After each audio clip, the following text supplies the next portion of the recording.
Bueno, continuamos en el magazine de Biosfera Televisión. Esta tarde, a partir de las 7:30, se inaugura en el Islote de la Fermina el Festival Internacional de Poesía, Versos, Volcanes y Viento. No sé si es el orden, pero las 3 V, Versos, Volcanes y Viento. Y tenemos con nosotros, pues, a una Premio Nacional de Poesía, a Yolanda Castaño. Bienvenida, Yolanda. Muchas gracias. Y a Mercedes, que eres la directora de este festival, que Viento, Volcán y... Lo has dicho perfecto al principio. Versos, porque es de poesía, volcanes y viento. Y viento. Tuve antes aquí al coreógrafo Poti, a nivel internacional, y le decía que en Lanzarote tenemos sol, pero tenemos viento. Y afortunadamente el viento es nuestro aire acondicionado que tenemos aquí. Si desapareciera seríamos un rincón más de África, así que gracias al viento. Bueno, Yolanda, vienes también de, creo que hace poquito, de Bolivia o... Sí, hace 2 días estaba en Bolivia y ahora estoy aquí en Lanzarote por primera vez. En ambos lugares estaba por primera vez en mi vida, muy feliz de estar aquí. Y en Bolivia algo relacionado con la poesía también, me imagino. Sí, claro. Otros festivales de poesía, otros eventos, solo que con menos oxígeno que en Lanzarote. También es verdad. Que para recitar se tiene que notar también, ¿eh? Algo se nota. ¿No? Primero estuve ahí en La Paz a 3.600, en el Alto a 4.150, luego ya en Santa Cruz de la Sierra, mucho mejores condiciones, pero muy feliz igualmente. Sabes que en Bolivia los equipos de fútbol y eso lo llevan a los sitios altos para que corran menos. Sí, el último campeonato lo han subido un poquito más, a ver si así tienen más oportunidades. Sí. Pero se tiene que notar. Yo no sé si cuando tú empezaste, claro, cuando hablamos de poesía, ¿no? Si alguien te dice que tu hijo quiere ser poeta o poetisa, te queda un poco raro. No sé si cuando tú empezaste pensaste que ibas a llegar, evidentemente, a una carrera meteórica, a estar, que te llaman de un montón de partes del mundo para hablar de poesía. Cuando mi profesora de la primaria, cuando yo tenía 7 años, nos encargó unos deberes que consistían en escribir un poema, y a mí me fascinaron tanto esos deberes por una vez en la vida, que no hice un solo poema, sino que hice 2, mi profesora me llevó de su mano a la otra clase, a la clase de al lado, para que compartiese un poema tan bonito que a ella le había gustado tanto con mis compañeros y compañeras. Con el tiempo acabaría viajando por todo el mundo, por Asia, por África, por todos los países latinoamericanos, por Estados Unidos, por toda Europa, gracias a mi poesía. Pero nunca me olvido que mi primer desplazamiento, gracias a mi poesía, realmente fue de tercero A a tercero B. A la clase de al lado, ¿no? A tercero B. Mercedes, el festival, cuéntanos un poquito antes de seguir hablando con ella. Decía que se inaugura esta tarde a las 7:30. Cuéntanos Sí, se inaugura esta tarde a las 7:30 en el lugar tan precioso como es el Islote de Fermina, y allí tendremos un primer recital con alguno de los poetas que participan en el evento. Pues Yolanda estará con nosotros, aunque en esta ocasión le vamos a dejar que disfrute efectivamente. No vamos a ser del atardecer, malos, del atardecer, del sitio tan bonito y de los poemas de todos los participantes. Allí tendremos, después del recital, una actuación musical con la soprano gran canaria y de renombre también internacional Judith Pessoa, acompañada por Elías Romero, un pianista salmantino muy interesante. Y después de eso, pues bueno, tomaremos alguna cosita para conocernos, hermanarnos y ver. Bueno, y ella mañana en el almacén, que después ya seguiremos hablando de lo que hay, pero... Eso es lo de hoy. Mañana tendremos el recorrido por la mañana con Nacho Romero, un recorrido histórico-poético donde ya se leerían otros poetas participantes, y por la tarde-noche tenemos nuestra superstar. ¿Te vas a apuntar al recorrido poético? Pues sí que le estaba preguntando en qué consistía. Porque, si quieres conocer Arrecife... Claro, esa es la idea. Yo creo que qué mejor manera de que me muestren esos lugares históricos y además aderezados con poemas. Te lo digo además porque quien lo va a presentar es Nacho Romero, que también hace un programa en esta casa de Rincones de Lanzarote, que se lo sabe todo al dedillo. Sí. Eso me estaba explicando. Así Mercedes, que es una buena oportunidad. Sí. Y por la tarde vas a hablar de poesía. Tú fuiste Premio Nacional con una obra Materia, ¿no? En el 2003, 23, perdón. Pero eso se queda, es decir, se puede ser premio nacional en el 2025 o no? No hay nadie que haya recibido más de una vez el premio nacional, es un honor muy grande. No, digo que es como ¿no? una obra, ¿no?, específica, pero no sé, digo, a ver si por obra se puede hacer premio, no. Premio de la crítica, sí. Premio de la crítica, sí. Sí que ya tiene todo. Ya tengo dos, ¿no? Pero bueno, es un premio que lleva ya un poco más de 100 años. El primer ganador fue Rafael Alberti, el segundo Damaso Alonso, Gerardo Diego el tercero. Pues bueno, sí que reconozco que es un galón que en principio no te arrebata nadie, queda para siempre, ¿no? Ese colocado ese galón. ¿Y qué supone? ¿Qué ha supuesto para ti cuando el premio nacional? Hombre, un espaldarazo, claro, sobre todo para alguien que como yo vive de la poesía, que le dedica todo su tiempo, que no es algo que hace en sus ratos libres, sino que ha hecho una apuesta a vida o muerte para dedicarle el tiempo central de su vida, pues es un espaldarazo muy importante que te consolida y que te permite acceder a más y mejor trabajo, sobre todo. Claro, y además yo creo que también un doble mérito porque tú escribes en gallego y te traduces en español. ¿En castellano? En esos 100 años de Premio Nacional fui la cuarta persona que lo consiguió escribiendo en gallego. Luego me autotraduzco al castellano en esas ediciones bilingües que después de Galicia pues ya llegan al resto de España y Latinoamérica. Claro, pero es decir, que tú piensas entonces en gallego. Sí, sí. Yo escribo originalmente solo en gallego. Ajá. Y luego es que en una segunda vuelta ya me autotraduzco. ¿Y qué es lo que te hace decir? ¿Qué tiene la lengua, ¿no? Es decir, es tu lengua materna, evidentemente, pero ¿hay alguna razón por la que dijiste, no, mira, voy a hacerlo, ¿no?, en castellano porque voy a tener un público más amplio? Bueno, en materia de artística, los números no suelen ser los que tienen más que decir. No es mejor poeta el que escriba en una lengua de más hablantes, en cuyo caso los mejores poetas serían los chinos. Inglés, claro. Ah, también chinos. Los chinos primero y los angloparlantes de segundos, ¿no? Hay grandes poetas en Europa que escriben en macedonio, en letón, en maltés, en islandés, por mencionar solo 4 lenguas de bastantes menos hablantes que el gallego. Se trata de emocionar, no tanto de llegar al mayor público. Y la traducción es una maravilla, así que creo que también la poesía nunca es el lenguaje del poder, así que una lengua minorizada como es el gallego me hace sentir doblemente coherente escribiendo desde una periferia como yo lo hago en Galicia, escribiendo como mujer y escribiendo poesía, que dentro del sistema literario también es el género literario, bueno, pues más marginal, digamos. Pero claro, el gallego, por lo menos de lo visto desde fuera, tiene ritmo, ¿no?, a la hora de la poesía, ¿no? Sí, se suele decir que es una lengua muy musical, muy melosa y luego sobre todo, pues bueno, claro, que tiene una enorme tradición lírica, pues imagínate, desde el siglo XIII hasta nuestros días, así que pues es un orgullo también contribuir con mi grano de arena a esa tradición literaria tan amplia. Hablamos de materia, ¿no?, pero creo que tiene 2 libros nuevos, ¿no? Pues sí, mi primer ensayo, que además está pronto, dentro de un par de meses, a ver la luz en castellano. ¿Economía también. o poesía? Economía y poesía, que es un binomio, claro, un poco raro, atrevido, ¿no?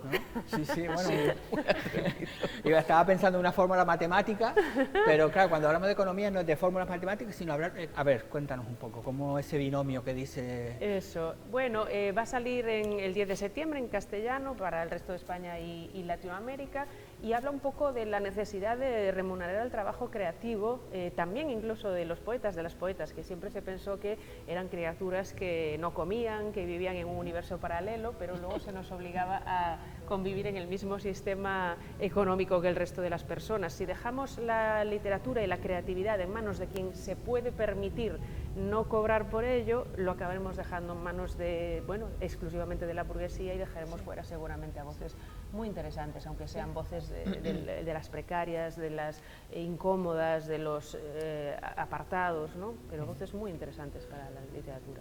Claro, pero podemos decir que son rara avis, ¿no?, las personas que puedan vivir, ¿no?, que tú puedes decir, puedo sentarme a pensar, ¿no?, a decir, y no tener que decir, pero tengo que ir a trabajar y después tengo que buscar un hueco libre, como le pasa a Mercedes. Bueno, pasado, ¿no? hay personas, existimos personas yo que no vivimos tanto, yo pero no digo tanto que porque yo vivo con poco, no porque fíjate. Bueno, también es defender un sistema de vida un poco alternativo, también, ¿no? efectivamente. Que no implique todo el pack capitalista. Yo he cambiado el marketing por la poesía y el yoga. Eso quiere decir que he tenido que reducir mucho mis cuentas, pero vivo bien, ¿no? Así que hay que reivindicar, efectivamente, Claro. que el arte, la poesía, que siempre ha sido como la hermana pequeña o la que todavía, hay que reivindicar su puesto y efectivamente su poder vivir de eso, porque hay voces muy interesantes. Y que sea como, bueno, aunque son pocas, pues también hay personas que viven de la danza, de las artes plásticas, de la música, son pocas, pero algunas puede haber, ¿no? Sí, Que yo soy sí. una realidad viviente, que vivo de la poesía y aunque sea algo minoritario, debemos de construir un horizonte, al menos, que pinte, pues eso, un horizonte de posibilidad para los que vengan detrás. Bueno, decías tú lo de economía y poesía, claro, y si veo lo anterior, un falso autónomo, falsa autónomo. La falsa Claro, autónoma esto es mi nuevo está, a ver, también estamos hablando de lo que es un autónomo. Sí, sí, ¿Es claro. otro ensayo entonces? No, este es un poemario. Mi vale. último poemario es A falsa autónoma, que este también verá la luz en castellano en el próximo invierno, pero acaba de salir en gallego y bueno, también habla pues desde el código poético, que siempre es más emocional, sentimental si quieres, pues de todas las dificultades económicas y cómo ellas afectan a a nuestra emocionalidad, a nuestra... Es decir, poesía social. De algún modo Podría es mi ser. libro más político, más social, pero claro, yo no quería hacer un estilo realista, no como social realista, como casi panfletero, si me permites el adjetivo, sino algo mucho más trascendente. Hombre, si leemos a Miguel Hernández, ¿no? Que, es decir, el reivindicar no está reñido con el arte, ¿no? Cierto, cierto, gran referente. Claro, cuando tú vas a escribir poesía, estamos hablando que te dedicas a eso, pero ¿puede ser un trabajo o cómo se puede escribir buena poesía si no es un trabajo? No sé si me entiendes lo que te estoy diciendo. Bueno, hay pintores que viven de su pintura, ¿no? Que no, o sea, su genio creativo no los coarta, sino que pintan aquello que su libertad creativa les dicta, pero no quiere decir que luego regalen sus obras, claro. Entonces se trata de algo así. Yo no tengo un horario para escribir poesía, a veces estoy incluso 1 año o 2 años enteros sin escribir nada de poesía. De lo que vivimos es de todo lo que luego viene de esos poemas, ¿no? Por ejemplo, para los músicos serían los conciertos, para nosotros son los recitales poéticos, los festivales como este en el que me encuentro. Así que, bueno, pues claro que escribo aquello que me dicta mi conciencia, mi libertad creativa, pero después pues tengo toda una agenda relacionada con mi obra que me permite sustentarlo. Pero tú, por ejemplo, estás, no sé, en el avión, que por ejemplo de aquí a Bolivia son un montón de horas, y dirás, pues empiezas a decir, pues mira, me ha salido algo, lo anoto. Sí que suelo adaptar mi proceso creativo a mi estilo de vida, que es tan vertiginoso de un lado para otro, que suelo hacer mucho eso, escribir, tomar anotaciones en salas de espera, en medios de transporte, mucho en el avión, y luego hay un momento en el que me siento y me concentro a componer todo eso. Pero en otras ocasiones, pues a lo mejor estoy escribiendo pues un prólogo o contestando una entrevista por escrito o bueno, pues tantas otras cuestiones relacionadas con nuestro trabajo. Claro, pero por ejemplo cuando hablamos de poemario, ¿no? Materia, ¿no? Claro, un libro siempre, cuando vas a escribir una novela, ¿no? La gente piensa, bueno, voy a hacer una estructura, si se enamora, no se enamora, si se mata. Pero claro, una poesía, ¿cómo puede ser esa estructura, ¿no? Bueno, pues a veces el hilo conductor, como el caso que decías de Materia, en ese caso el hilo conductor temático fue el de la familia. Son todos poemas cohesionados por un tema común, que es el tema de la familia. Lo que pasa es que yo lo estructuré en 3 partes, como los 3 estados de la materia, líquido, sólido y gaseoso, relacionados con el pasado, el presente y el futuro familiar. El pasado son nuestra estirpe, el presente es aquello que nos constituye como materia familiar y el futuro pues son esas proyecciones de futuro familiar que hacemos. Pero claro, cuando tú vas a escribir poesía, ¿no? Tú estás, por ejemplo, en eso, ¿tú piensas de si voy a hacer solo sobre eso o va surgiendo?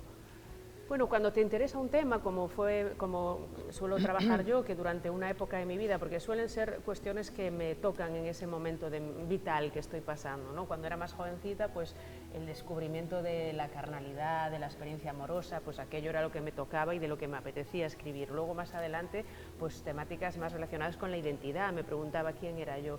Y en esa época en la que estuve escribiendo materia me interesaba ese tema de la familia, entonces estás dándole vueltas a ese tema, encuentras un matiz, encuentras otro y cada uno de esos matices genera un poema distinto. Entonces es como una época en la que tienes un interés del cual van surgiendo diferentes poemas. Entonces sí estás en un proyecto libresco de algún modo. Claro, cuando hablamos de poesía entendemos a alguien que domina mucho el lenguaje, ¿no?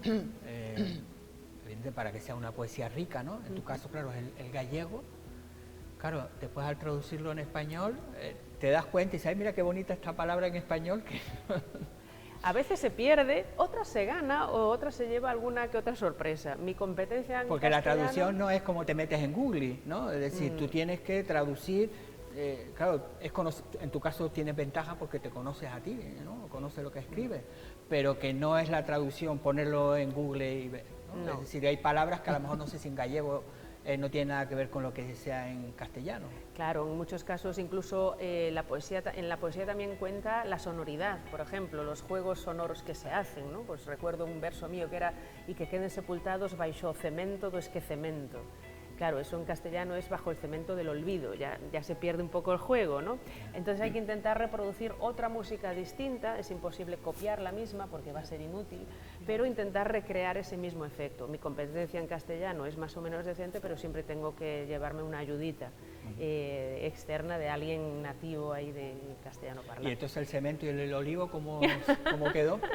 Pues a veces hay que perder y otras veces ganar. Lo que pasa es que luego en el debe y el ave tiene que quedar una cosa compensada. ¿Quién perdió, el cemento o el olivo?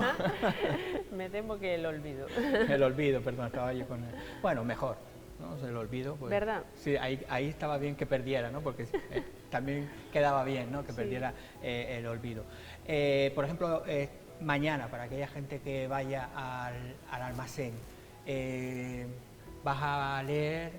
¿Cómo te planteas este tipo? Sí, voy a explicar un poco, digamos que podríamos llamarlo una tour guiado por mi libro Materia, un poco un paso amable. A veces hay personas que agradecen una entrada, unas pistas, unas claves de lectura de mi poesía, un poco abrirles la puerta con ese tour guiado un poco. Por el libro ganador del Premio Nacional de Materia. Claro, cuando hablas de, evidentemente, explicar, porque hay veces que yo puedo leer un poema y entenderlo de una forma, y tú lo lees y puedes entender de otra. Eso es la maravilla de la poesía, a mí eso es de lo que más me gusta de la poesía, que no sea como una fórmula matemática de 2 más 3 igual a única respuesta correcta, 5. En la poesía no hay una única respuesta correcta y eso es maravilloso. ¿Y te ha sorprendido en todas esas firmas de libros, cuando alguien te dice de un poema que tú lo pensabas de otra forma y te lo... Bueno, a veces me llevo sorpresas, pero en algunas ocasiones son muy gratas también, incluso enriquecen mi poema. Bueno, decíamos que mañana, por la mañana hay que madrugar. ¿A qué hora es la empieza? Bueno, no tanto, a las 10 de la mañana. Bueno, para algunos un sábado es madrugar. A las 10 de la mañana en la... Pero tiene recompensa. Sí, mucha, claro. Pues empieza en la puntilla del charco de San Ginés. San Ginés y termina por el Puente de las Bolas, ¿no? Un poquito por la pescadería. Lo hemos hecho más lineal y no es muy largo, es como aproximadamente 1 kilómetro y algo, y se irá explicando unos 10 puntos y 10 poemas. Y después el domingo también hay otro, como decíamos, que es un festival un poco callejero. Sí, bueno, eso ha cambiado un poco por asuntos el domingo, de administración y todo esto, pero bueno, sigue siendo básicamente lo mismo. Lo que pasa es que no lo hacemos en la calle, lo hacemos en la Casa de la Cultura de Agustín. Está enfrente. Está enfrente, efectivamente. De Agustín de la Hoz, que también es un sitio emblemático y muy carismático de la cultura de aquí. Que eso es microabierto, ¿no? Es decir, aquellas personas que quieran leer su poema. Es recital y luego microabierto. Y después recital en silbo canario. Eso, seguro que eso sí que no lo... Eso tengo unas ganas de escucharlo que no os dais una idea. Que, claro, cuando hablamos de micro abierto, por ejemplo, no sé, tú empezaste también así, de ir a un sitio, oye, voy a leer esto. Bueno, recuerdo que se organizaban recitales, pues sí, a veces en plazas o en lugares así abiertos, y yo me pagaba el autobús para ir a compartir mis poemas, claro que sí, y así estuve años, hasta que me empezaron a pagar el autobús. Sí, y lo de, por ejemplo, hablábamos de gente, ¿no?, que le gusta escribir poesía. ¿Hay alguna técnica o cómo aconsejarías tú a alguien que quiero escribir poesía? Bueno, lo primero para formarse es leer muchísima poesía. incluso de todas las épocas, de todos los estilos, también poesía contemporánea, porque es importante también no tener el adanismo de pensar que has escrito algo por primera vez y no estar un poco al día de lo que se está escribiendo y dice, contemporáneamente. ¡ay, qué casualidad! En el siglo XV, ¿no? Por ejemplo. Y si, leer mucho. Leer mucho es básico, leer cuanto más de lo que puedas leer en los idiomas en los que puedas leer y estar un poquito al día de lo que se está escribiendo contemporáneamente. ¿Y tendencias? Ahora mismo hay tendencias cuando hablamos de, ¿no?, del tipo de poesía. ¿Hay ahora alguna tendencia que esté...? Bueno, es difícil, hay que dejar pasar un poquito de tiempo para que sobre todo los críticos, las críticas expertas analicen ese tipo de tendencias, ¿no? Pero bueno, hay cosas que se pueden ver, también hay una poesía más popular asociada a las redes sociales, etcétera, que bueno, veremos qué queda de todo eso. Sí, porque ahora, claro, hay ya series de 1 minuto, 1 minuto 10, si te dura el poema más de 1 minuto 10 ya no existe. Mal. Los formatos breves van muy bien para la poesía. ¿Tú no piensas en eso a la hora de escribir un libro, precisamente a la hora de, lo escribo para que alguien lo recite?